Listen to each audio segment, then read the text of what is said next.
Good morning. It is 6:50 a.m. on Friday, November 16th, 2018. I'm Christiana Ellis and I just got up. This is 5 more minutes. So what to talk about today? Well, I think I'm going to mention at least briefly a lunch place that we went to, actually not yesterday, but the day before, that I just didn't talk about yesterday. But it was called Mom's Touch. And you walk in the door and it very, very much feels like a chain fast food type restaurant. Like that's definitely the sort of the atmosphere it evokes, what with the menus up on the board and everything.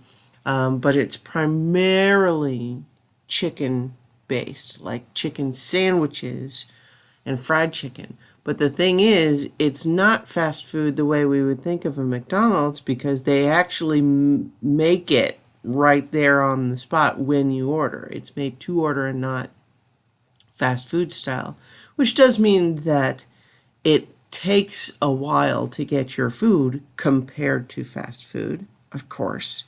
But that's because it is made fresh. It's not just heated up. And the chicken sandwiches are, although they do, you can order a chicken cutlet sandwich. Most of the chicken sandwiches are, like actual, like, pieces of breast meat into a patty instead of just like the ground up and reformulated patties. And it was pretty good. But then also, like, so like what we all did is we each all got a sandwich, but then we all got a whole fried chicken to share. And it was pretty good. And I was pleasantly surprised because I chose something called the Incredible Burger, which despite the name is actually still a chicken sandwich. But it had like all sorts of stuff on it. It had like fried egg and a slice of ham and then a special sauce and all that sort of, like lots of fancy stuff. And I was really amused when, because I've been studying Korean a little bit, the language and the alphabet and everything. I saw the Korean text by, this place had English text accompanying the menu. And I sounded out phonetically the Korean text to see what it was called in Korean, versus Incredible Burger in English. And it turns out that it was phonetically pronouncing Incredible Burger. And so that was just like, hey, I did it. But it was pretty tasty. And then lots of other just little nuances that are, the signs that it's just a little bit of a different place. Like it's just expected that when they deliver this basket of freshly fried chicken, it also just comes with one for each person, those plastic like sleeve gloves, the disposable ones, like like fast food workers wear, but just one for each hand. And the idea is that you use that to hold the chicken so your fingers don't get greasy. And then the chicken also just naturally comes with, as a side, chunks of pickled radish. And I should add, too, in case anyone is not clear on this, when I say radish in this context, I'm not talking about the little red things like we have in the States. Radishes here, like what you call a radish, I think is a related vegetable, but it's much bigger. Like they're this big and almost like a turnip.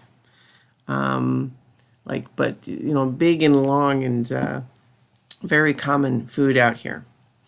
And I don't think we had any kimchi with that meal, which might make it the sole exception of every single meal that I've had in this country had kimchi in it, or available, I should say. It's not like it's mixed in with other things, but it's always just part of the meal. And it was interesting discussing that with some of my Korean coworkers here. Just that kimchi is just a staple. It's just part served with every single meal, and that's just normal here, which I still think is interesting. And if you've never had kimchi, and if you've never tried it and you kind of don't know really what it means, like maybe you've heard the word, it's basically pickled cabbage with some kind of sauce on it. The most common sauce is kind of a slightly spicy red sort of spice-based sauce. Like it's red, so you'd think it's tomato, but I don't think it's tomato-based. I think it's based on like peppers. But it's it's a little bit like a combination of coleslaw and sauerkraut, and I actually think it's pretty good. But yeah, it's everywhere here. So anyway, though, it's the weekend. I'm excited because what will be tomorrow morning for me, but will be Friday night for you guys back in North America, is I'm going to be running the first D&D that I have since I left. I left the States. I'm going to be running just a basic one-shot, loosely following the beginning of the new module, the Dungeon of the Mad Mage, tweaking it a little bit. But I'm just looking forward to it because I've missed it. So I'll go ahead and leave it there for today and talk to you all tomorrow for 5 more minutes.